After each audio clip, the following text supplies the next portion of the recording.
Super Saravana stores. தமிழக அரசியலின் பல்வேறு திருப்பங்களை உங்களுடன் பகிர்ந்து வரும் நம்ம நியூஸ் ஃபோக்கஸ் தமிழ் சேனலை மறக்காமல் சப்ஸ்கிரைப் பண்ணி இணைந்திருங்கள்.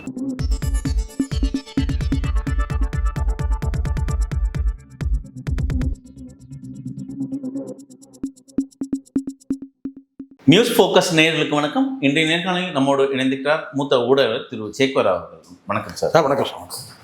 தேர்தலில் களமும் காட்சியும் மாறிட்டே இருக்கும் அப்படின்ற ஒரு வார்த்தை நம்ம விஜய் விஷயத்தில் பார்க்கலாமோ, அது கண்பட தெரியுது, காதுபட கேட்குறோம், இதெல்லாம் நிறைய நடக்குது. விஜய் அந்த டெல்லி சிபிஐ என்கொயரி போயிட்டு வந்த உடனே சில பல காட்சிகள், அதாவது சோஷியல் மீடியாவில் வைரலாக ஏற்கனவே கரூர் ஸ்டாம்பேடில் வெளிவராத ஃபோட்டோக்களும் வீடியோக்களும் இன்றைக்கி வெளியே வந்தாங்க. குறிப்பாக ஜனநாயகன் படம் கரூர் ஸ்டாம்பேட், அது அந்த நிகழ்வில் கரூரில் நடந்த நிகழ்ச்சியில் ஷூட்டிங் எடுக்கப்பட்டது அப்படின்ற இன்றைக்கி ஒரு பெரிய பேசும் பொருளாக அந்த படங்களை பார்க்கும்போது தெரியுது. குறிப்பாக காட்சி, அதாவது படத்தை பதிவு செய்யக்கூடிய ஒரு உயர்தர கருவி, கேமரான்னு சொல்லுவோம் இல்லையா, அது கொமேடோ, ரெட் ஐ சேர்ந்த ஒரு கொமேடோ காட்சி, அந்த கேமராலாம் வச்சு பதிவு செஞ்சுருக்காங்க. அது கிட்டத்தட்ட 3 ரெட் ஐ கேமரா அங்கே பதிவு பண்ணியிருக்காங்க. அதுக்கப்புறம் இல்லாமல் 5D 60 போன்ற பெரிய கருவிகளை வச்சு இந்த ஃபோட்டோ ஷூட் நடத்துவாங்களே, அதெல்லாம் நடந்திருக்கு அப்படின்ற ஒரு புகைப்படம் வெளியே வந்திருக்கு. இது மட்டும் இல்லாமல் விஜய் அந்த பேசின ஆடியோ ஏஐ ஆடியோ ஃபில்ட்ரேஷன் மூலமாக விஜய் பேசியது மட்டுமே வெளியே எடுத்து போட்டிருக்காங்க. இது எல்லாம் நடந்தது. டெல்லி போய் மீண்டும் விஜய்க்கு மறுநாளே இதெல்லாம் வெளியே வருது. என்ன நடந்தது டெல்லியில், அந்த சிபிஐ என்கொயரியில் என்னென்ன கேட்டாங்க, என்ன விஷயம் சார்? முதல்ல ஒரு விஷயம் சொல்லிடுறேன் சார். முதல்ல ஏன் அந்த முதல்ல 3 முறை சொல்கிறேன்னா, ஜனநாயகன் படத்தில் கிளைமேக்ஸில் சில காட்சிகள் வைக்கிறாங்க. அந்த காட்சிகள் என்னெல்லாம் வைக்கிறாங்கன்னா, விக்கிரவாண்டி மாநாடு, அடுத்தடுத்து இவங்க நாகப்பட்டினம் போனது, இப்படி பார்த்திங்கன்னா நாமக்கல் போனது, இப்படி அரியலூர் போனது, இப்படி பல காட்சிகள் வச்சு கரூர் சம்பவம் உட்பட எல்லாத்தையுமே காட்ட போகிறாங்க. அதாவது பிரம்மாண்டமான காட்சியாக அதை பதிவு பண்ணுறாங்க. அதுவும் இரவு நேரத்தில் அந்த காட்சிகள் பதிவு பண்ணுறதுன்றது உங்களுக்கு தெரியும் நினைக்கிறேன். ஜல்லிக்கட்டில் பார்த்திங்கன்னா இரவு வெளிச்சம் இல்லாத போது எல்லாரும் கைவீசி வச்சுக்கிட்டு அந்த வெளிச்சத்தை காட்டினது ஒரு பெரிய காட்சியாக இருக்குது. அது போன்ற காட்சியை உள்ளே கொண்டு வரணும். அதுக்காகவே காலதாமதமாக போனால் தான் இருட்டில் காட்சி, ஏன்னா பகலில் காட்சி படம் எடுத்தாச்சு, இரவுலையும் எடுக்கணுன்றதுக்காகவே திட்டமிட்டே தான் இவங்க காலதாமதம் போனாங்க. ஜனநாயகன் படத்தில் இப்படியான காட்சிகள் வைக்க போகிறாங்கன்றதை நான் தான் முதல்ல சொன்னேன். அதை துணிச்சலாக பதிவு பண்ணது நக்கீரன். வேறு எந்த பத்திரிகையும் அதை பதிவு பண்ண வரல. ஆதரவாக இருந்தாங்கன்னு கூட சொல்ல முடியும், ஏன் இல்லைன்னு கூட மறுத்தாங்க, அப்படிலாம் கிடையாது. ஆனால் கிளைமேக்ஸ் காட்சியில் ஜனநாயகன் படத்தில் ஒரிஜினலாக அவருடைய மாநாட்டு காட்சிகள், ஏன்னா அவர் முதலமைச்சரே ஆயிடுறாரு படத்தில், அப்படி தான் அந்த கிளைமேக்ஸ் காட்சி வச்சாங்க. பல காட்சிகள் மாநாடாக இருக்கட்டும், இவருடைய போகக்கூடிய அந்த கேரவனாக இருக்கட்டும், இப்படி பல காட்சிகள் அந்த படத்தை வச்சாங்க. முழுக்க கரூர் சம்பவத்தை படமாக்கி இந்த காட்சி படத்தை பார்த்தாங்க. அதுக்காகத்தான் அந்த வாகனத்தையே அவங்க மையப்படுத்துகிறாங்க. இதை முதல்ல தெரிஞ்சுக்கணும். எதனால் தான் எனக்கு தெரிஞ்ச ஒரே ஒரு தலைவர் தமிழ்நாட்டில், ஒரு அரசியல் கட்சி தலைவர், புதிய நீதி கட்சி தலைவர் ஏசி சண்முகம் மட்டும்தான் சரியாக பதிவு பண்ணார். மற்ற யாரும் அது அண்ணாமலையாக இருக்கட்டும், அல்லது மற்ற எந்த தலைவரும் அது சரியாக சொல்லலை. அவர் மட்டும்தான் சொன்னார், இந்த நெருக்கடிக்கு காரணமே வாகனத்தை மையப்படுத்துறது. வாகனத்தை மையப்படுத்தும் போது அங்கே ஒரு கூட்ட நெரிசல் உருவாகும். இங்கே வாகனத்தை மையப்படுத்தாமல் இருந்தீங்கன்னா கூட அந்த கூட்டம் அப்படி கலைஞ்சு போயிடும். வாகனத்தை எதுக்கு மையப்படுத்தினாங்க? ஷார்ட் எடுக்கும். ஏன்னா அப்போ தான் ஃபுல்லாக கவர் பண்ண முடியும். அதாவது இவருடைய வாகனத்தை சுற்றி பார்த்திங்கன்னா கிட்டத்தட்ட ஒரு 30,000 மக்கள்னா எப்படி இருப்பாங்க. அதுக்காகத்தான் வாகனத்தை மையப்படுத்தினது. காலதாமதமாக வந்தது. இரவு நேரத்தில் காட்சியை காட்டணும், இதுதான் ரொம்ப ரொம்ப முக்கியமானது. இரவு நேரத்தில் அந்த காட்சி பதிவுகள் செல்ஃபோனில் இவங்க விற்கும் போது அந்த காட்சி நல்லாயிருக்கும். இப்போ இந்த கேமராமேன்லாம் உட்கார வச்சு போய் விசாரணை பண்ணாங்கன்னு வச்சுக்கலாம், எல்லாமே வெளியே வந்துடும். எதுக்காக இவங்க திட்டமிட்டு காலதாமதம்ன்றது இதுதான். ஏன்னா இரவு ஷூட்டிங் எடுக்கணும். இரவு ஷூட் பண்ணால் அந்த காட்சி பிரமிப்பாக இருக்கும். அதுதான் வந்து அந்த சொல்கிறாங்க, அந்த பார்த்த பத்திரிகை ஊடகத்தில் இருக்கவங்க பல பேரும் சொன்னாங்க.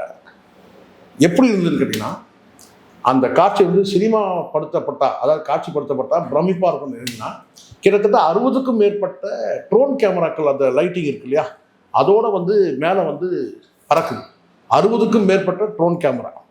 அதை தாண்டி வந்து கையில் வந்து பார்த்தீங்கன்னா எல்லாருடைய கையிலையும் வந்து பார்த்தீங்கன்னா கைபேசியில் வந்து இவரை வந்து ஃபோட்டோ எடுக்கிறதுக்காக எடுக்கிறது. அது இரவு நேரத்தில் பதிவாகுதோ இல்லையோ.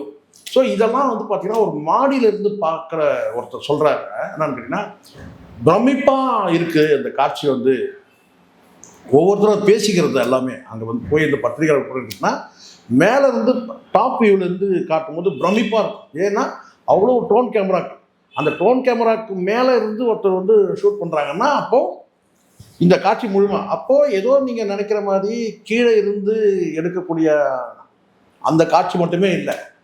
இன்னும் புலனாய்வு வந்து சரியாக இவங்க பண்ணாங்கன்னா ஏதாவது ஒரு டாப் வியூவிலேருந்து எடுக்கிற மாதிரி ட்ரோன் கேமரா மட்டுமே இல்லை, இது போன்ற ப்ரொஃபஷனல் நீங்கள் சொன்னீங்க இல்லையா, அந்த ப்ரொஃபஷனல் கேமராவில் கூட வந்து பார்த்தீங்கன்னா ஏதாவது ஒரு மாடி பகுதியில் இருந்து ஏதாவது ஒரு டவர்ல இருந்து கூட காட்சி, ஏன்னா பல ஆங்கிளில் வந்து இவங்க காட்சிப்படுத்தணுன்றது தான். அது எல்லாமே ப்ரொஃபஷனல் கேமரா. இப்போது நார்மலாக வந்து ஒரு கேமரான்றது வேறங்க, அது கைபேசியில் கூட ஒரு கேமரா இருக்குது, அது வேற. ஒரு ப்ரொஃபஷனல் கேமரா வந்து ஆமாம், நீங்கள் சொல்கிற மாதிரி ரெட் ஐ கேமரான்றது ஒரு பெரிய பட்ஜெட் படத்துக்கு தான் யூஸ். அப்போது அங்கே வந்து முழுக்க முழுக்க இதை ஆய்வு செய்தாலே தெரிஞ்சிடும் உள்நோக்கமானது. அதுவும் இரவு நேரமாக அதை காட்டணுன்றது இவங்களுக்கு நோக்கம். அதனால தான் இவங்க வந்து காலதாமதமாக போனது, திட்டமிட்டே காலதாமதமாக போனது தான். அதுவும் வந்து கிட்டத்தட்ட ஒரு 27,000 பேர் குழுமம் தான் சொல்கிறாங்க இல்லையா. அந்த 27,000 பேர் எப்படி சேர்ந்தாங்க? இவர் கூடவே வரும்போதே ஒரு 7,000 பேர் கூப்பிட்டு வராரு. அப்போ மிகப்பெரிய ஒரு ஜன சமுத்திரத்தை காட்டி அதில் வந்து மையப்படுத்தி இதை வந்து வியாபாரமாக்கணுன்ற நோக்கம். இதன் மூலமாக அரசியல் ஆதாயம் இருக்குது. ஏதோ படம் வெற்றி அடைகிறதுக்கு நீங்கள் நினச்சிட்டு போகிறீங்க. இந்த ஜனநாயகன் படத்தை வெற்றி அடைய வைக்கணும்னா அந்த கடைசி காட்சி வந்து பார்த்தீங்கன்னா வந்து பிரம்மாண்டமாக இருக்கணுன்ற நோக்கம் மட்டும் கிடையாது. ஜனநாயகன் படம் வெற்றி அடையும் போது நாமும் முதலமைச்சராக வந்து பார்த்தீங்கன்னா நம்ம வந்து மக்கள் மத்தியில் ஒரு காட்சியாக வந்து நம்ம வந்து ஒரு காட்டணும். நம்ம முதலமைச்சர் ஆகிற மாதிரி படத்திலே முதலமைச்சர் ஆயிடுறாரு. சினிமாவில் வந்து நிஜ காட்சிகளை காட்டணுன்றதுக்காக, எதுக்காக அப்படின்னு சொன்னால் படம் வெற்றி அடையணுன்றது மட்டுமே கிடையாது, இதன் மூலமாக அரசியல் ஆதாயம் அடையணும் அப்படின்ற நோக்கம் தான். இது நீங்க குறிப்பிட்டு பேசுற மாதிரி ஜனநாயகன் படம் வந்து பல விமர்சனங்கள் இருக்கு அதுக்குள்ள. அது அரசியல், இது அந்த சினிமாவுக்குள்ளேயும் ஹிந்து கடவுளை வழிபடுற, அதாவது அவங்க ராமர் என்ற வழிபடுற கடவுளை வந்து தலை துண்டிக்கப்படுது, அந்த போல காட்சியெல்லாம் இருக்கிறதுனால தான் இல்லை அது வெளிவரல. நிறைய காட்சிகள் இருக்கு சார்.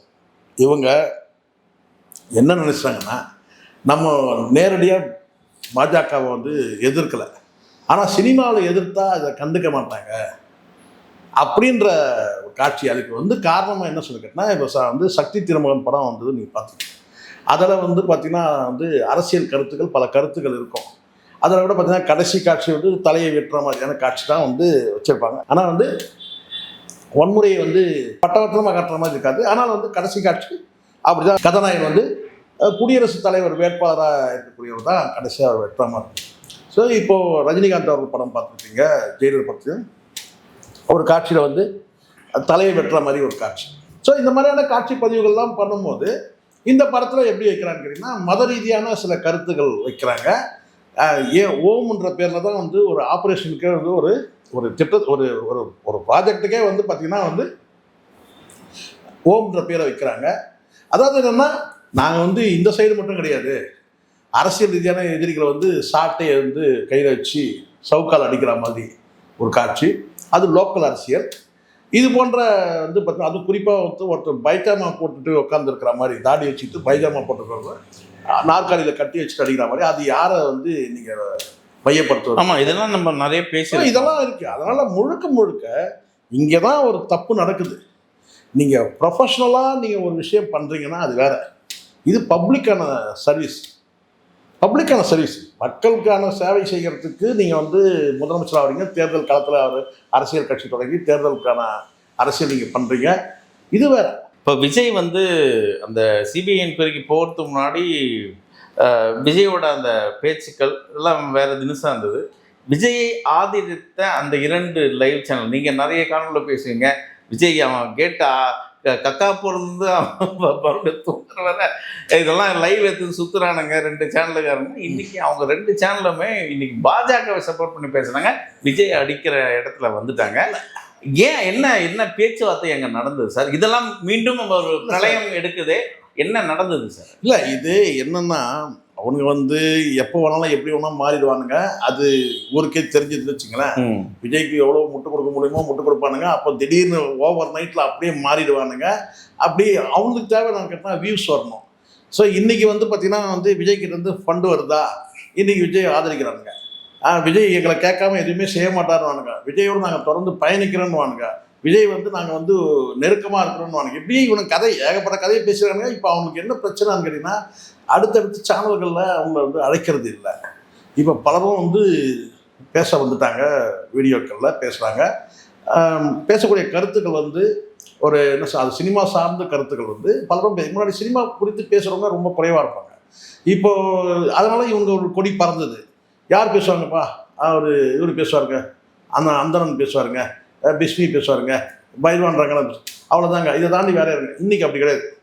இன்றைக்கி சினிமா வந்து குறித்து விமர்சனம் பண்ணுறதா சார், அரசியல் குறித்து விமர்சனம் பண்ண பலரும் வந்து பேச வந்திருக்கிறாங்க. இதை வந்து நான் வேணால் இதுலேயே நான் கொஞ்சம் கிரெடிட் எடுத்துப்பேன். எப்படின்னா ஒரு பெருமை எடுத்துப்பேன். எப்படின்னு கேட்டிங்கன்னா எனக்கு ஒரு பெருமை தான். என்னென்னா, இந்த ஜனநாயகன் படத்துக்கு இதை வந்து ஷூட்டிங்க்கு பயன்படுத்துக்காக தான் வந்து இந்த கடைசியாக இந்த கரூர் சம்பவமே வந்து பார்த்திங்கன்னா வந்து அரங்கேற்றம் ஆட்சின்றதை நம்ம சொல்ல முடியும். ஆனால் அது காரணம் வாகனத்தை மையப்படுத்துறதால ஏற்பட்ட நெருக்கடி. இது இன்னொரு பக்கம் கேட்டிங்கன்னா இவங்களை அம்பலப்படுத்துறது நான் தான். ஏன்னா இந்த சினிமா விமர்சனன்ற பேரில் இவங்க ஒட்டுமொத்த தமிழ் சினிமாவுமே இவங்க ஆட்டி படைக்கிறானுங்கன்றத பேசணும். அதுவும் குறிப்பாக வந்து என்னெல்லாம் இவங்க பண்ணுறானுங்க, பணத்தை வாங்கிட்டு ஒருத்தனை எப்படி ப்ரொமோட் பண்ணுறானுங்க, ஒருத்தனை எப்படி டீப்ரொமோட் பண்ணுறானுங்க அப்படின்றதெல்லாம் நம்ம வந்து பார்த்தோம். இப்போ இவங்களுக்கு என்ன சிக்கல் கேட்டால் வியூஸ் போகலை. அதுக்கு காரணம் கேட்டால் இவங்க யாருன்றது தோல் உரிச்சு காட்டியாச்சு. அப்போது இவங்க என்ன பண்ணான்னு கேட்டால் எப்படி பேசினா நமக்கு வந்து பணம் வரல விஜய்கிட்ட இருந்து. அப்போ உடனே என்ன செய்யணும், ஒன்று இப்படி வரணும் நம்ம வருமானம், அங்கேருந்து வர்றோம், அங்கேருந்து பணம் வந்துச்சுன்னா இவனுக்கு ஒரு வியூஸ் ஒரு 10,000 வியூஸ் போனால் கூட பரவாயில்ல நினைப்பாங்க. அங்கேருந்து பணமும் வரல, அப்போ எதுக்கு நம்ம அவனுக்கு முட்டு கொடுக்கணும், அந்த எண்ணம் வந்துடுச்சு. நமக்கு தர வேண்டியது அவன் தரல, அப்புறம் அவனை எதுக்கு நம்ம ஆதரித்து பேசணும்? நம்ம அப்படி பேசுறது இல்லையே. இப்போ நேற்றுக்கு ஒரு நடிகரை பற்றி பேசுகிறோம், இன்றைக்கி ஒரு நடிகரை பற்றி பேசுகிறோம். வந்துன்னா அந்த படம் ரிலீஸ் ஆகும், நல்லா இருந்தால் நல்லா இருக்குன்னு, நல்லா தான் சொல்கிறோம். ஆனால் இவனுக்கு அப்படி கிடையாது. ப்ரொமோட் பண்ணுறன்ற பேரில் இவனுக்கு என்ன பண்ணுறாங்கன்னா ஒருத்தரை டீப்ரமோட் பண்ணுறாங்க. அதுதான் இங்கே சிக்கல். நீங்கள் ப்ரொமோட் பண்ணுறதுனா சிக்கலே கிடையாது. நீங்கள் தாராளமாக ஆக ஓகோன்னு சொல்லுங்கள். ஆனால் ப்ரொமோட் பண்ணுற பேர் இன்னொருத்தரை டீப்ரமோட் பண்ணுறீங்க. ரஜினிகாந்தை வந்து எவ்வளோக்கு எவ்வளோ சொல்லணுமோ அவ்வளோ சொன்னானுங்க. அவர்லாம் சூப்பர் ஸ்டாரே கிடையாது, ரிட்டையர்டு சூப்பர் ஸ்டார்னு சொன்ன ஆள் இந்த பீலா பிஸ்மிலாம். Super star, real super star யாருன்னா அது விஜய் தான் பேசும். இந்த இன்னைக்கு பேச சொல்லுங்க பார்ப்போம். இன்னைக்கு அப்படியே மாறிட்டார். ஏன் சார் அந்த மாற்றம்? சிபிஐ என்கொயரியில் என்ன நாளைக்கு இவங்களுக்கு என்டிஏ கூட்டணியில் அங்கம் வகித்தா ஒரு பேச்சு வகிக்கலாம். இவங்க பொலிட்டிக்கல், அதுதான் இங்கே சிக்கலே. என்னன்னா இவங்க பொலிட்டிக்கல் அஜெண்டா இவங்களுக்கு இருக்கு. அப்போ வந்து என்ன செய்யறான்னு கேட்டீங்கன்னா வந்து அதுக்கேற்றவரை தங்களை மாற்றிக்கிறது. இப்போ இதே விஜய்க்கு வந்து பார்த்தீங்கன்னா வந்து ஒரு கூட்டணி சேர்ந்து ஒரு வலுவான ஸ்டாண்ட் இருந்தான்னா விஜய்க்கு சொம்படிப்பாங்க. இப்போ எதுவும் இல்லை, விஜய் காலின்னு தெரிஞ்சிருச்சு. இவங்க எப்படியே முட்டுக்கிட்டுலாம் கொடுத்து பார்த்தானுங்க. ஏன் இவ்வளோ எதுக்கு பட்டவர்த்தனமாக பச்சையாக வந்து சங்கீதாவுக்கு வந்து எதிராகவும் த்ரீஷாவுக்கு ஆதரவாகவும் பேசுனானுங்க. இவனுமோ த்ரீஷாவும் வந்து விஜய் கல்யாணம் பண்ணினா இவனுக்கு கூட்டு உட்கார வச்சு பொறிமோதிரம் போடுற மாதிரி சொல்லுவாங்க இல்லையா? இது இந்த பொறிமோதிரம் யார் போட்டுப்பாங்க உங்களுக்கு தெரியும். இந்த கல்யாணத்தில் வந்து அதாவது மணப்பெண்ணோட தம்பி தான் வந்து உங்களுக்கு தெரியும் நினைக்கிறேன். மணப்பெண்ணோட தம்பி தானே அந்த பொறிமோதிரம் போடுறோம், அதானே உண்மை? அந்த மாதிரி என்னமோ அந்த கூட்ட கரைச்சி பொறிமோந்திரம் போடுற மாதிரி இல்லை, பீலா கூட்ட வச்சு பொறிமோந்திரம் போட போகிறானுங்க த்ரிஷாவுக்கும் விஜய்க்கும் கல்யாணம் நடந்தால். ஆனால் அப்படி தான் பேசுனானுங்க இவங்க. என்னன்னு கேட்டிங்கன்னா வந்து சங்கீதா வந்து தரக்குறைவாக பேசுறது, இது உள்நோக்கம் இருக்குன்னு சொல்கிறது. ஜேசன் சஞ்சய் வந்து திட்டமிட்டு சதி பண்ணார், யாருக்கு? விஜய்க்கு எதிராக சதி பண்ணார், இப்படியெல்லாம் கதையை விட்டாங்க. அப்போ விஜய்க்கு வந்து இப்போ என்ன பிரச்சனைன்னு கேட்டிங்கன்னா விஜய்கிட்ட இருந்து அங்கே வந்து ஃபண்டு வரல. இப்போ வந்து அடுத்த கட்டமாக ஆதவ் அர்ஜுனா வந்து இது மாதிரி பேசும்போது ஒரு தடவை வந்து ஒரு பிரச்சனை கிளம்பும் போதெல்லாம் சப்போர்ட்டிங்காக பேசணும். இப்போ உதாரணத்துக்கு ஆதவ் அர்ஜுனா ரஜினி குறித்து பேசிட்டாரு. அப்போது இப்படி பேசலாம். என்னன்னு கேட்டிங்கன்னா ரஜினிகாந்த் அவர்கள் எவ்வளோ பேர் பேசியிருக்காங்க, என்னென்னமோ பேசியிருக்காங்க. அப்போல்லாம் வந்து கொதிப்படையாமல் இப்போ போய் கொதிப்படைகிறாங்கன்னு அப்படி ஆதரவாக பேச முடியும். அப்படி ஆதரவாக பேசணும்னா ஆதவ அர்ஜுனா கிட்ட இருந்து ஏதாவது வரணும்ல. ஆதவ அர்ஜுனா தப்பாக பேசிடுவார், இப்படி எட்டு தப்பாக பேசிடுவார். அப்போ நாங்கள் முட்டு கொடுக்கணுமா சும்மாவே? ஏதாவது ஒரு அமௌண்ட்டு கொடுக்க சொல்லுங்கள். இப்படி அமௌண்ட்டு வாங்கி வாங்கி வாங்கி வாங்கி வாங்கி ஒன்று வந்து பார்த்தீங்கன்னா வந்து ருசி பார்த்துட்டாங்க சார். அப்போ என்ன நினைக்கிறாங்க, இந்த இதில் என்ன நமக்கு பணம்? இப்போ இந்த ஆதவ அர்ஜுனா பேசுகிறாருல, இதுக்கு நாங்கள் முட்டை கொடுக்கணும்னா இதுக்கு ஏதாவது ஒன்று கொடுக்க சொல்லுங்கள். அப்போ நாங்கள் வந்து எதுக்கு முட்டை கொடுக்கணும்? அப்போ நெகட்டிவாக பேசு. இவங்க கதையே அப்படி தான் சார். பணம் வந்துச்சுன்னா முட்டு கொடுக்குறது, பணம் வரலன்னா அப்படியே நெகட்டிவாக பேசு. நீ கடந்து போனால் கூட பரவாயில்ல, கடந்து நெகட்டிவாக பேசும். இவனுக்கு எந்த அரசியல் பார்வையும் கிடையாது, எந்த அரசியல் அஜெண்டாவும் கிடையாது. இப்போ இவனுக்கு என்ன, விஜய் ப்ரொமோட் பண்ணணும், உதயநிதியை டீப்ரமோட் பண்ணணும். அது சினிமாவாக இருக்கும். அரசியலாக இருந்தாலும் விஜயை ப்ரொமோட் பண்ணணும், டிஎம்கேவை டீப்ரமோட் பண்ணணும். இதுதான் இவங்க அஜெண்டா. இப்போ விஜயோட நிலைப்பாடு என்ன சார்? பாஜகவில் பயணிக்கிறாரா? இல்லை சார், எனக்கு இல்லை, தனித்து தான் சார். தனித்து விடப்பட்டாச்சு. தனித்து விடப்பட்டவர் நல்லா புரியணும். தனித்துலாம் நிற்கலை.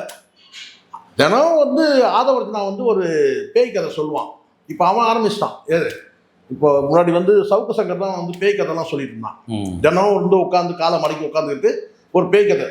இப்போ ஆதவ அர்ஜுனா வந்து ஒரு பேய் கதை சொல்கிறான். 90 சீட்டு கொடுக்கறதுக்கு தயாராக இருந்தாங்க, முதலமைச்சர் துணை முதலமைச்சர் தரத்துக்கு தயாராக இருந்தாங்க. ஆமாம், இந்த 3 நாளாவே இந்த பேச்சு அடிக்கிறார். பைத்தியக்காரர், அறிவு இருக்கிறா.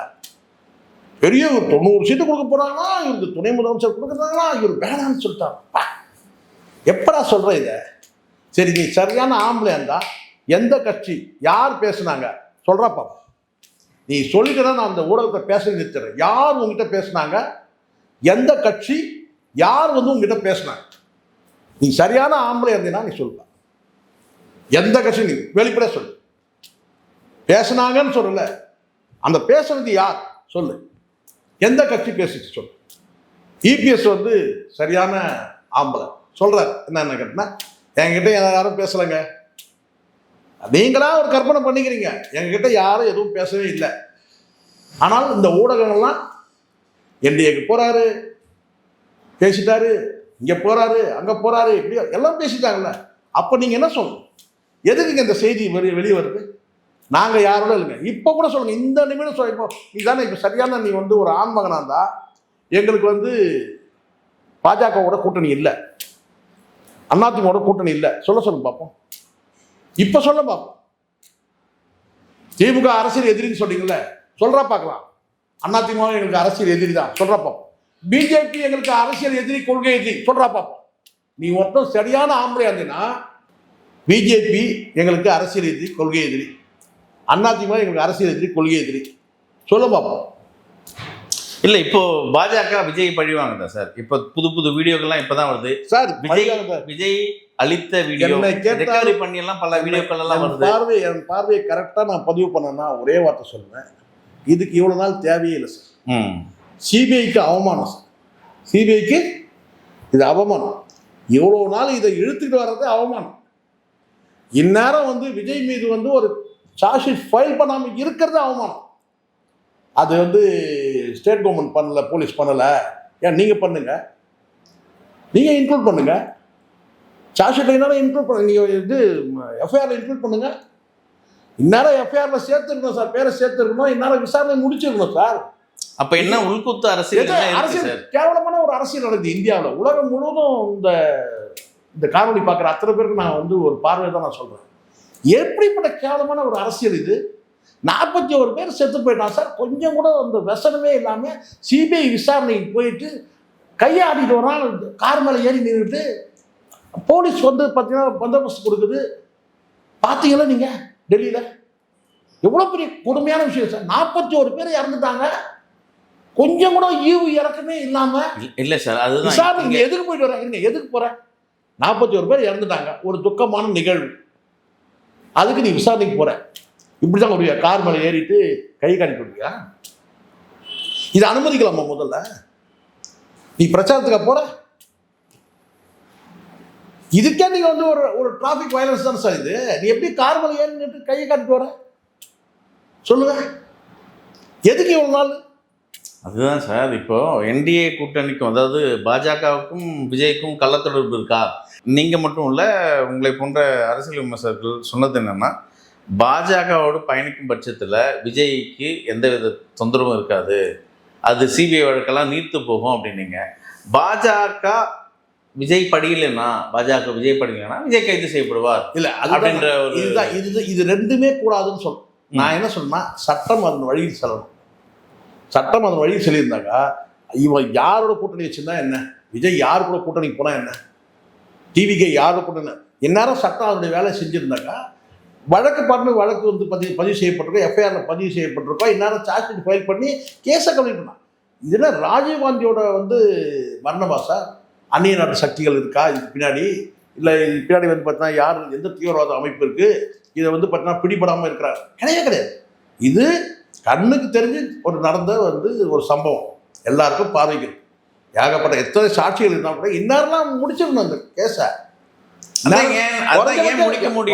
முடிக்க முடியாத காரணம்னா இதன் மூலம் பாஜக இன்னும் சப்போர்ட் பண்றாங்களா? இதன் மூலமா அரசியல் ஆதாயம் அடையலாம்.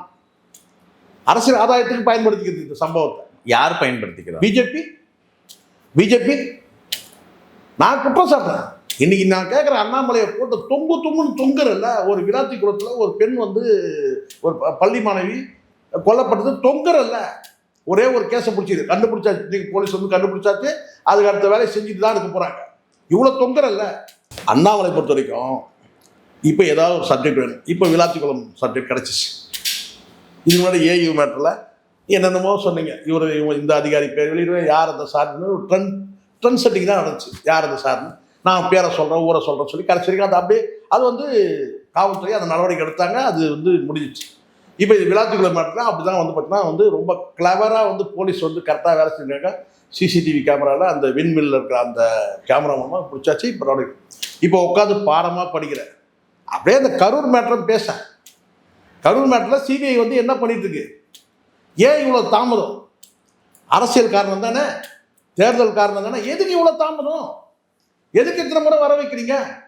இந்நேரம் பார்த்தா சென்னையிலே ஒரு ஆஃபீஸை போட்டு இந்நேரம் அடுத்தடுத்து பண்ணி இந்நேரம் முடிச்சிருக்கணும்ல. இந்த இப்போ வேகமாக நடக்குது இல்லை, ஒரு குற்ற சம்பவம் நடக்குது, காவல்துறை அதுக்கான பார்த்தீங்கன்னா விழிப்போட வேலை செய்யுது, அதுக்கான வேலையை செஞ்சுட்டு இருக்கிறாங்க. ஆனால் நீ உட்காந்து பாடமாக படிக்கிற உட்காந்து இத்தனை நாள் என்ன பண்ணீங்க, அதை பண்ணீங்க, இதை பண்ணீங்க, ஏற்கனவே ஒரு குற்றவாளின்னு சொன்னால் இங்கே எல்லாரும் நாங்கள் சொல்கிறேன் சார், ஒரு கொலை குற்றவாளியாக இருந்தாலும் கூட 90 நாளில் அவர் பெயிலில் அனுப்பலான்னு ஒரு சட்டம் இருக்குது. அதை காவல்துறை உள்ள நுழைஞ்சு ஒன்றும் பண்ண முடியாது, சட்டமே இருக்குது. 90 நாளில் அவன் விடுதலை ஜாமீனில் விடுதலையாகி அதுக்கப்புறம் வழக்கு சார்ஜ் ஷீட் போட்டு வழக்கு நடந்து அந்த கிராஸ் எக்ஸாமின்லாம் முடிஞ்சு குறுக்கு விசாரணை அது இது எல்லாம் முடிஞ்சு ஆஞ்சி ஓய்வு பார்த்துட்டு 1 வருஷம் 2 வருஷம் கூட ஆயிடுது. அதுக்கப்புறம் கூட பார்த்தீங்கன்னா ஹைகோர்ட் செஷன்ஸ் கோர்ட் முடிஞ்சுன்னா ஹைகோர்ட்டில் பெயில் இருக்குது. இப்படி இருக்குது. அதாவது கொலை குற்றம் செய்தவங்க பார்த்தீங்கன்னா இறுதியாக தண்டனை வழங்குற வரைக்கும் இந்த கோர்ட் நடைமுறைகள்லாம் இருக்குது. அதுக்கான லிபர்ட்டி கோர்ட் கொடுக்குது. சரிங்களா? இதை நீங்கள் பார்த்தீங்கன்னா காவல்துறையை கை நீட்டி கேட்க முடியாது. கைது பண்ணி செயலில் போட்டாலும் அவன் பெயிலில் வர்றதுன்றது பார்த்தீங்கன்னா காவல்துறைக்கிறதில்ல, அது கோர்ட்டுக்கிட்ட தான் இருக்குது. இது சாதாரண ஒரு ஐபிஎஸ் அதிகாரிக்கு இதெல்லாம் புரிஞ்சிக்க முடியாதா? அவன் ஏற்கனவே ஒரு கொலை வழக்கில் இருக்கிறானே, அவனை எப்படி விட்டீங்கன்னு சொன்னால் குண்டாஸில் போட்டால் கூட 1 இயரில் வந்துடும். அந்த குண்டாஸை உடைச்சிட்டு கூட வர்றதுக்கான வாய்ப்பு இருக்குது. இப்படிலாம் இருக்குது. அதனால் இது ஒரு சம்பவமாக எடுத்து பேசுகிறீங்கல்ல, அப்போ அப்படியே இந்த கரூர் மேட்டரை எடுத்து பேசுங்க. சிபிஐ தான் உங்கள் கையில் தானே இருக்குது. எதுக்கு பார்த்தீங்கன்னா இழுத்துட்டு வருது? நேரம் முடிக்கணும்னா 2 மாதம் சார். இது பெரிய இந்த சதித்திரத்தில் நடந்த இது கிடையாது சார். ஒரு ஆக்சிடெண்ட்டாக கூட நீங்கள் அதை எடுத்து விசாரணை பண்ணால் கூட இந்த ஆக்சிடென்ட் காரணம் யாருன்னும் போது ஒருத்தர் குறிப்பிட்டு யார் சொன்னால் கண்டிப்பாக விஜய் தான். அதுதான் இந்த ரிட்டையர்ட் ஐஏஎஸ் சொன்னாங்கல்ல, சந்திரலேகா சொன்னாங்கல்ல, இதுக்கு யார் காரணம்? விஜய் தான் காரணம். இல்லை, இதுக்கு விஜயும் காரணம் இல்லை, விஜய் தான் காரணம். இல்லை, இப்போ விஜய் காரணம். விஜய் என்கொயரி அட்டெண்ட் பண்ணுறாரு. ஆனால் போன முறை சம்மன் செந்தில் பாலாஜிக்கும் வழங்கப்பட்டது. அது எப்படி பார்க்குறீங்க? இன்னொரு விஷயம், ஒரு பிரச்சார கூட்டத்தில், அது சமீபத்தில் நடந்த பிரச்சார கூட்டத்தில் விஜய் சொன்னார், ஸ்டாலின் சார் என் மேலே பழிய போட்டிங்களே அப்படின்ற ஒரு வார்த்தையை சொன்னாங்க. இது அரசியலுக்காக பேச சொல்றது, இந்த ஸ்ட்ராட்டஜிஸ்ட் எழுதி கொடுக்கறது, இல்லை இந்த தற்கொலை பசங்க எழுதி கொடுக்கறது அவன் பேசுகிறான். இங்கே நான் ஒன்றே ஒன்று சொல்கிறேன். முதல்ல அதுக்கே இவங்க தமிழ்நாடு அரசு நினச்சிருந்தாங்கன்னா அதுக்கே அவன் மேலே ஒரு வழக்கு போட்டுக்கலாம். இவன் எதுக்கு இதெல்லாம் பேசுகிறான்? அரசியலுக்காக பேசுகிறான். அங்கே ஒரு ஸ்ட்ராட்டஜிஸ்ட் இருக்கிறாங்க டிஎம்கே சைடில், இதை நீங்கள் கண்டுக்காமல் கடந்து போங்கன்னு சொல்கிறாங்க. காரணம் என்னென்னா, இது திட்டமிட்டு நம்ம அப்படி சொல்லும் போது இது ஒரு பேசும் பொருளாக ஆகணும், இதை மக்கள்கிட்ட கொண்டு போய் சேர்க்கணும். இந்த தகவலை இவங்க பழிய போட்டாங்க. இவங்க அதை கடந்து போகிறாங்க. இதே முதலமைச்சர் என்ன சொன்னார்? நான் யார் மீதும் இவங்க கேள்வி கேட்கும் போதே சொல்கிறாரு. என்னன்னு கேட்டிங்கன்னா, யாரையும் இந்த இடத்துல நான் குறை சொல்ல விரும்பலை, இப்போ நடந்திருக்கிற விஷயத்தை என்னமோ அதுக்கு என்ன நிவாரணம் என்னமோ அந்த ட்ரீட்மெண்ட் என்னமோ அதை தான் நம்ம பார்க்கணும் தவிர இப்போ யாரையும் நான் குறை சொல்ல விரும்பல. இன்றைக்கி வரைக்கும் இவனை குறை சொல்லவே இல்லை. எங்கே பழியை போட்டாங்க? யார் பழியை போட்டாங்க? காவல்துறை ஒரு ஜென்யூனான ஒரு அதிகாரியை போட்டு அதுக்கு அவங்க போட்ட எஃப்ஐஆர் தான். அதில் கூட பார்த்தீங்கன்னா விஜய் மீது போடலையே எஃப்ஐஆர். போட்டிருக்க முடியும், அடுத்த கட்டமாக கூட போட்டிருக்கலாம். ஆனால் முதல் எஃப்ஐஆரில் வந்து பார்த்தீங்கன்னா விஜய் பேர் கிடையாது. அப்போ பழி போட்டாங்கன்னா அப்போ என்ன பண்ணணும்? நல்லா தெரியுப்பா. இப்போ என்ன சொல்லுவாங்களே, கெட்டிக்காரன் பொய்யும் போட்டோம் 8 நாளில் தெரியும் சொல்லுவாங்கள்ல. இப்போ ஒன்று ஒன்றா வந்துட்டு இருக்குதுல்ல. இப்போ நம்ம சொல்லலாம்ல, ஜனநாயகன் படத்துக்கு வந்து ஷூட்டிங்காக நீ பயன்படுத்துறதுக்காக, நீ ஆதாயப்படுத்துறதுக்காக இந்த மக்களை வந்து 41 பேரை கொன்னேன்னு சொல்லலாம்ல. அதுதான் சார். இங்கே இப்போ லேட்டஸ்ட்டாக 2 நாட்கள் முன்னாடி ஜனநாயகன் மீண்டும் ரிவ்யூ கமிட்டி அமைச்செல்லாம் படம் பார்க்குறோம், அது ரிலீஸுக்கான வாய்ப்புகள் எல்லாம் இருக்குது அப்படின்ற ஒரு அந்த செய்திகளை நம்ம தெளிவாக கேட்டோம். அதுக்கு ஒரு நாள் முன்னாடி தான், அடுத்த நாள் தான் சிபிஐ என்கொயரி விஜய் போக வேணும். அதுக்கு முன்னாடி நாள் ஜனநாயகன் ரிவ்யூ கமிட்டி. இதெல்லாம் கோர்வையாக பார்க்கும்போது பாஜகவோட நினைப்பில் பயணிக்க போகிறார் விஜய். அதனால தான் இன்னைக்கு அந்த ஒரு சின்ன சின்ன விஷயத்துக்கெல்லாம் அப்படி இல்லை சார், அட்ஜஸ்ட்மெண்ட்ல இருக்கு. ஆனா அதை தாண்டி இன்னைக்கு வந்து பாஜகவுக்கு விஜயை வந்து அழுத்தம் கொடுக்குற அளவுக்கு வந்துடுச்சா? இல்லை, நான் நினைக்கிறது எப்படின்னா, நினைக்கிறதுன்றத விட இது உண்மையும் கூட இதுதான். பிஜேபி என்ன நினைக்குதுன்னா, நாம் ஒரு அசைன்மெண்ட்டுக்கு இவனை தயார் பண்ணோம், இவன் அந்த அசைன்மெண்ட்டை பண்ணலை. இவன் என்ன செய்யறான், இவனை வந்து வளர்த்துக்கிறான். இப்போ எப்படி அண்ணாமலை கிட்ட மாநில தலைவர் பதவி கொடுத்தாங்க, கட்சியை வளர்க்குறன்னு அவரை வளர்த்துக்கிட்டாரு, கட்சிக்குள்ளேயே அவரை வளர்த்துக்கிட்டாரு. இதான் நடந்தது.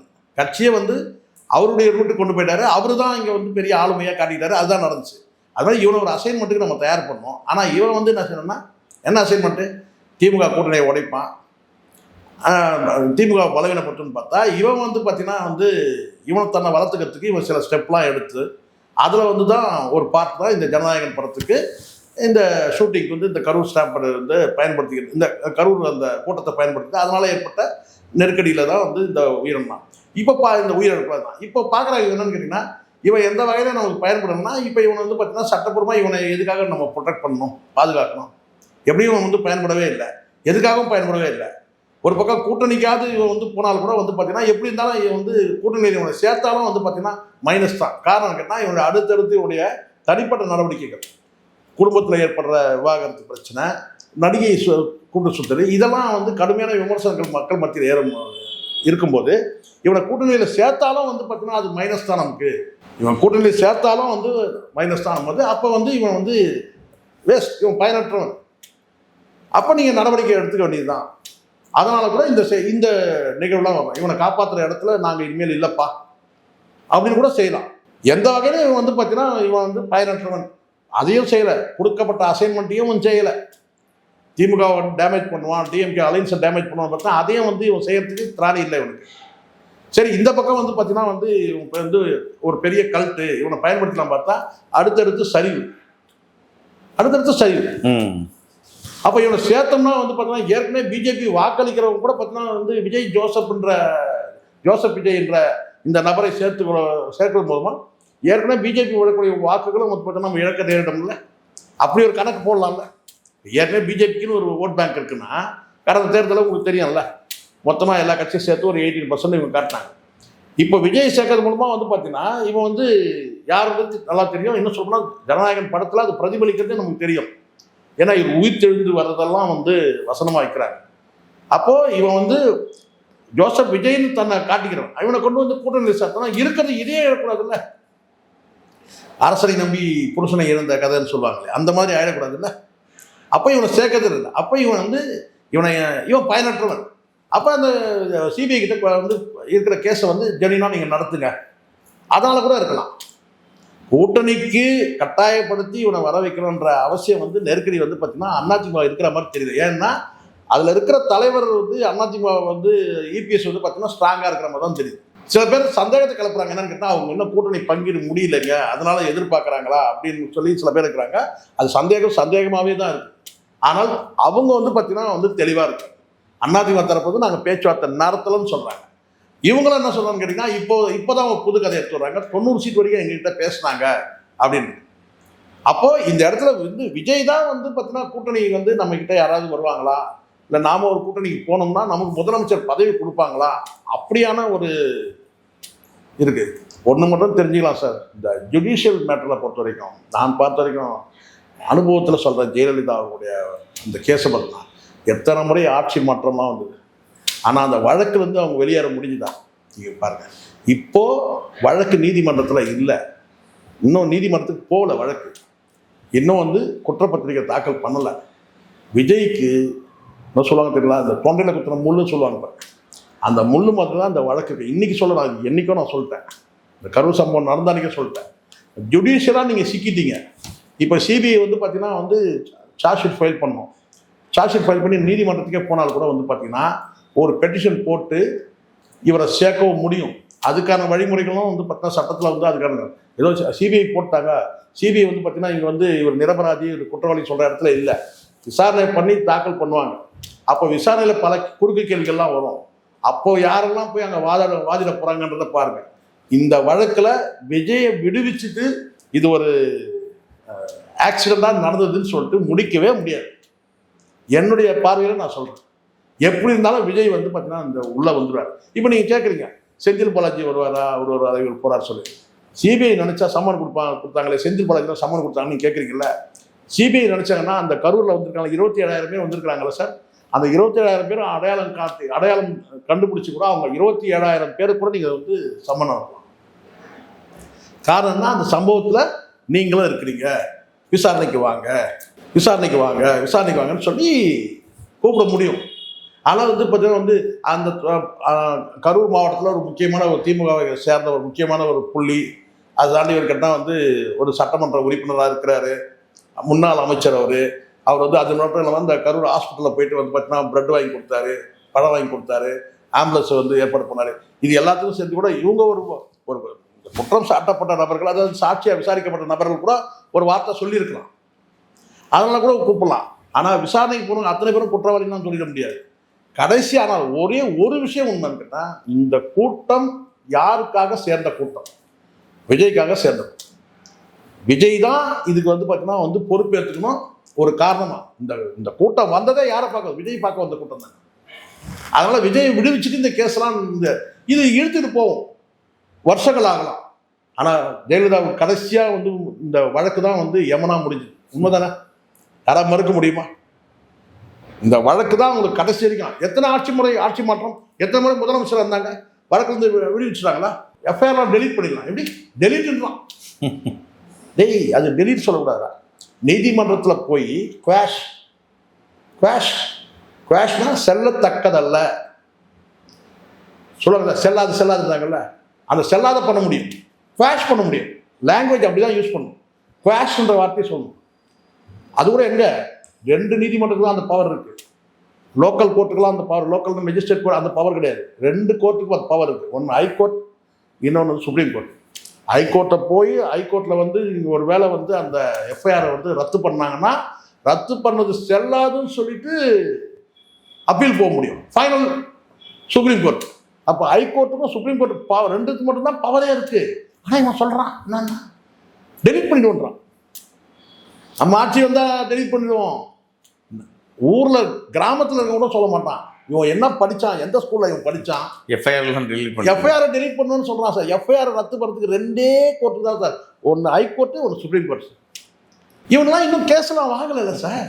நம்ம அதெல்லாம் லாடு லக்கடம் எல்லாத்தையும் நம்ம அனுபவிச்சிட்டோம் சார். நம்ம இது எல்லாத்தையும் நம்ம கடந்து வந்ததுனால நமக்கு தெரியும் ஒரு எஃப்ஐஆர்னா என்ன, சார்ஜ் ஷீட்னா என்ன, எவ்வளோ நாளில் எஃப்ஐஆர் போடணும், எப்படி அதை ரத்து பண்ணணும், அதுக்கான வழிமுறைகள் என்ன, எவ்வளோ லீகலாக அதை எப்படி வந்து கொண்டு போகணும், இது எவ்வளோ விஷயம் இருக்குது. அசால்ட்டாக சொல்கிறான். என்னன்னு கேட்டால் டெலிட் பண்ணுறோம், சிரிக்கிறாங்க. யார் சிரிக்கிறான்? அவங்க மச்சான் சிரிக்கிறான். யார்? சார்லஸ். அவங்க மச்சான் வந்து வேற யாரும் சிரிச்சா கூட போகிறாள், ஒரு தனி வீடியோவை போட்டு வந்து சிரிக்கிறான். இவன் டெலிட் எஃப்ஐஆர் போய் டெலிட் பண்ணுறான். என்னதான் அதிகாரத்தில் வந்தால் கூட டெலிட் பண்ண முடியுமா? அப்போது ஒரு ஜுடிஷியல் பவரே என்னன்னு தெரியல. இதில் வேற தேர்தல் மேலாண்மை, இதில் வேற இது வாய்ஸ் ஆஃப் காமன். ஒரு எஃப்ஐஆர் வந்து பார்த்தீங்கன்னா அவங்க போகிற போக நான் ஆட்சிக்கு வந்தாங்க நான் டெலிட் பண்ணுறேன். எஃப்ஐஆர் போட வைக்க முடியும், அதை ஒன்றா சொல்லு. இது பொய் கேஸு போட்டு எஃப்ஐஆர் போட வைக்க முடியும். ஆனால் எஃப்ஐஆரை கேன்சல் பண்ணணும்னா விழுந்தவனா சொல்லிடலாம். நம்ம ஆட்சிக்கு வந்தால் நம்ம எல்லா வேலையும் எஃப்ஐஆர் போடலாம், அது ஒன்றும் சொல்லு. ஆனால் எஃப்ஐஆரை நீங்கள் ரத்து பண்ணணும்னு சொன்னால் 2 கோர்ட், ஹைகோர்ட், சுப்ரீம் கோர்ட், இது தெரியாமல் பேசிட்டு இருக்கான்.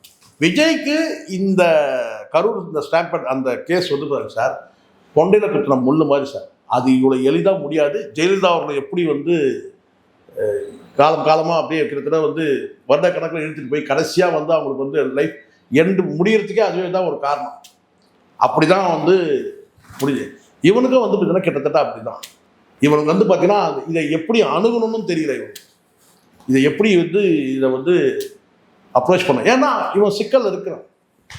உள்ளபடியே வந்து ஒரு தனியனுன்னு சொன்னால் என்ன செஞ்சிருக்கும். முதல்ல இந்த சம்பவத்தில் வந்து பார்த்தீங்கன்னா வந்து எனக்கு வந்து உள்ளபடியே எனக்கு வந்து ஒரு குற்ற உணர்வாக இருக்குது. ஏன்னா என்னை பார்க்க வந்த கூட்டம் வந்து இப்படி இறந்து போகிறது எனக்கு உள்ளபடியே எனக்கு வருத்தமாக இருக்குது. ஆனால் நீ செய்த நடவடிக்கை எல்லாமே சந்தேக நடவடிக்கை தானே. எதுக்கு நீ வந்து கதவை சாத்திட்டு அந்த மக்களை வர சொல்லி ஹோட்டலில் வர சொல்லி கதவை சாத்திட்டு எதுக்கு? இது எல்லாமே நாடகம் தானே. அவ்வளோ வருத்தப்படுறோம். அந்த ஒருத்தர் சொன்னான் வந்து குமுறி அழுதாருங்கன்னா சொன்னாங்க சில பேர். அவ்வளோ வருத்தம் இருக்கிறோன்னு கேட்டால் கரூர் சம்பவம் பொறுத்தவரைக்கும் இந்த நடவடிக்கை, இந்த விசாரணை நடவடிக்கை முழுக்க ஒரு 41 பேர் மரணம் குறித்த ஒரு விசாரணை. அந்த விசாரணைக்கு நம்ம எப்படி போகணுமோ அப்படி போயிட்டு வரணும். பிரச்சாரத்துக்கு எப்படி போகணுமோ அப்படி போகணும். இவன் கையை ஆடிட்டு வர்றான். கரூர் சம்பவத்தில் வந்து ஆதவர்ஜுனா என்ன சொல்கிறான்னா, எங்கள் தலைவர் டெல்லியிலேருந்து பிரச்சாரத்தை ஆரம்பிச்சிட்டார். இந்த மாதிரி தற்கொலைகளை வச்சு என்ன செய்ய முடியும்? நெஞ்சில் ஈரம் தான் அப்படி நடந்து பண்ணுவான்னு பாருங்க. தொடர்ந்து பேசும் சார். விஜய் மேலே கேள்விகள் 1000 இருந்தாலும் பதில்கள் சொல்கிறதுக்கு யாரும் இல்லை. அதே போல் தான் கரூர் ஸ்டாம்பேடும் பார்ப்போம். சிபிஐ என்கொயரி என்ன பதில் சொல்ல போகுது. உங்கள் நேரத்துக்கு முக்கியம். நன்றி சார்.